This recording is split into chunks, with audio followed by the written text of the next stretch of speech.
পালিয়ে যাওয়া শামীম ওসমানকে পাওয়া গেল অবশেষে ভারতের দিল্লির নিজামুদ্দিন আউলিয়া মাজারে। তবে জনগণের মনে প্রশ্ন, ভারতের এই মাজারে শামীম ওসমানকে কে দেখল? শামীম ওসমান কি সত্যি পালিয়ে ভারতে আশ্রয় নিয়েছে? সাম্প্রতিক নেট দুনিয়ায় শামীম ওসমানের একটি ছবি দেখা গেছে। সেখানে ভারতের দিল্লির নিজামুদ্দিন আউলিয়া মাজারের ছবি। কে দেখল শামীম ওসমানকে?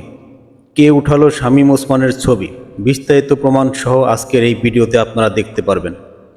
মূল ভিডিও দেখানোর আগে আপনাদের কাছে একটাই অনুরোধ, সকল সত্য খবর জানতে দয়া করে চ্যানেলটি সাবস্ক্রাইব, শেয়ার ও একটা লাইক করতে ভুলবেন না প্লিজ।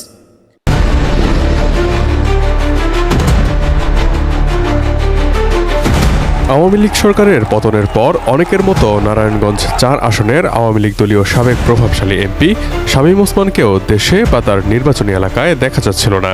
তবে এরই মধ্যে দেখা পাওয়া গেল শামীম ওসমানের। তবে দেশে নন, ভারতে তাকে দেখা গিয়েছে। ৬ সেপ্টেম্বর শুক্রবার রাতে তাকে দিল্লির নিজামুদ্দিন আউলিয়ার মাজারে দেখা গেছে।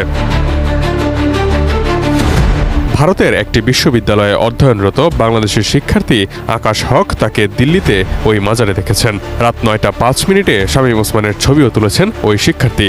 সেই ছবি ফেসবুকে পোস্ট দিতেই তা ভাইরাল হয়ে যায়। আকাশ জানান, রাতে তিনি দিল্লির নিজামুদ্দিন আউলিয়ার মাজার জিয়ারত করতে যান। এ সময় তিনি শামীম ওসমানকে দেখতে পান সেখানে। শামীম ওসমানের সাথে তার পরিবারের সদস্যরাও ছিলেন। তিনি বলেন, প্রমাণস্বরূপ তিনি তার ছবিও তুলে রেখেছেন। আকাশ হক ঢাকা বিশ্ববিদ্যালয়ের সাবেক শিক্ষার্থী এবং বর্তমানে তিনি ভারতের সিকিম রাজ্যের গ্যাংটকে সিকিম সেন্ট্রাল ইউনিভার্সিটিতে মনোবিজ্ঞানে পড়াশোনা করছেন।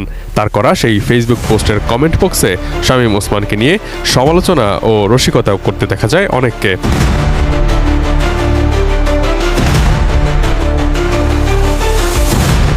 প্রসঙ্গত সবশেষ ৩ আগস্ট রাতে আওয়ামী লীগের ধানমন্ডি কার্যালয়ে দেখা যায় শামীম ওসমানকে।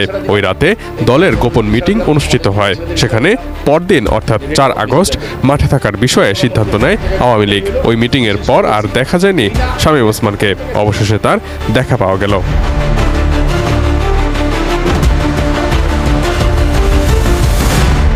ক্ষমতায় থাকাকালীন নারায়ণগঞ্জে একচ্ছত্র আধিপত্য বিস্তার করেছেন শামীম ওসমান। তার নেতৃত্বে দুর্বৃত্তায়ন ও দলীয় কোন্দলের কারণে নারায়ণগঞ্জ প্রায়ই সংবাদের শিরোনাম হতো।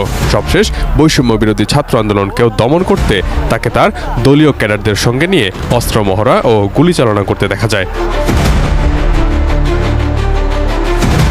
গত ১৯ জুলাই বিকেলে শহরের চাষারা বঙ্গবন্ধু সড়কে আওয়ামী লীগ দলীয় সংসদ সদস্য শামীম ওসমানের নেতৃত্বে আওয়ামী লীগ, ছাত্রলীগ ও যুবলীগের নেতাকর্মীরা মিছিল বের করেন। একটি উঁচু ভবনের উপর থেকে মুঠোফোনে ২৯ সেকেন্ডের ধারণ করা একটি ভিডিওতে দেখা যায় শামীম ওসমান ও তার কয়েক শতাধিক অনুসারী আগ্নেয়াস্ত্র ও ধারালো অস্ত্র নিয়ে শহরের চাষারা এলাকা থেকে বঙ্গবন্ধু সড়কে শহরের ২ নম্বর রেলগেট এলাকার দিকে ধাওয়া দিচ্ছেন আন্দোলনকারীদের। সেখানে শামীম ওসমানের শ্যালক তানবীর আহমেদ টিটুকে গুলি ছুটতেও দেখা যায়। ধন্যবাদ বন্ধুরা ভিডিওটি দেখার জন্য। এরকম লেটেস্ট তাজা নিউজ পেতে আমার এই চ্যানেলটি অবশ্যই সাবস্ক্রাইব ও একটা লাইক করতে ভুলবেন না। ভালো থাকুন, সুস্থ থাকুন, আল্লাহ হাফেজ।